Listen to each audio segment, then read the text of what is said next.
किट्टू और डरावनी रात की कहानी। एक ठंडी रात थी। किट्टू अपने छोटे से घर में अकेला बैठा था। वह एक सफ़ेद और प्यारा सा बिलौटा था, लेकिन आज वह थोड़ा उदास था। उसने अपने दोस्तों को कॉल किया, लेकिन किसी ने जवाब नहीं दिया। तभी अचानक उसका फ़ोन बजा। यह उसके दोस्त का कॉल था। दोस्त ने कहा, किट्टू जल्दी आओ, हमें मस्त रील बनानी है, पूरी रात मज़े करेंगे। किट्टू फौरन तैयार हो गया।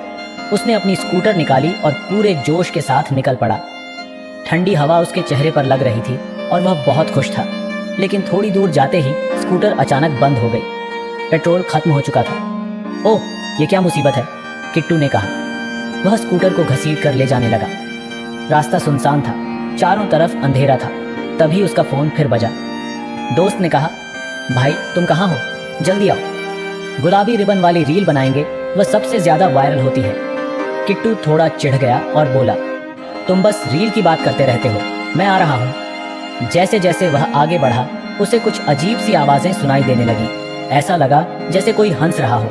किट्टू ने इधर उधर देखा, लेकिन वहाँ कोई नहीं था। अब उसका डर बढ़ने लगा। थोड़ा आगे जाने पर एक पेड़ की मोटी टहनी अचानक उसके सामने गिर पड़ी। किट्टू का दिल जोर जोर से धड़कने लगा। वह डरते डरते टहनी को पार करने लगा। तभी उसे पेड़ पर एक चमकती हुई रोशनी दिखाई दी। वह रुक गया और ध्यान से देखने लगा।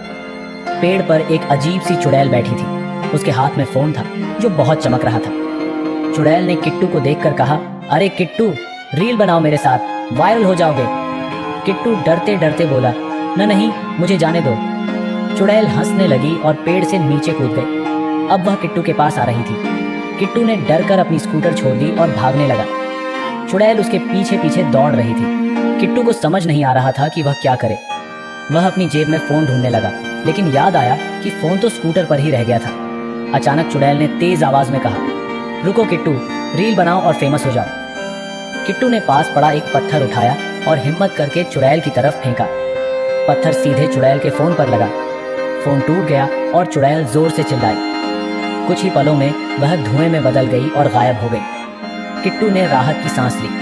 उसने आसमान की तरफ देखा और कहा, अब से मैं ऐसे दोस्तों की बातों में नहीं आऊँगा। उसके बाद वह घर की तरफ चल पड़ा।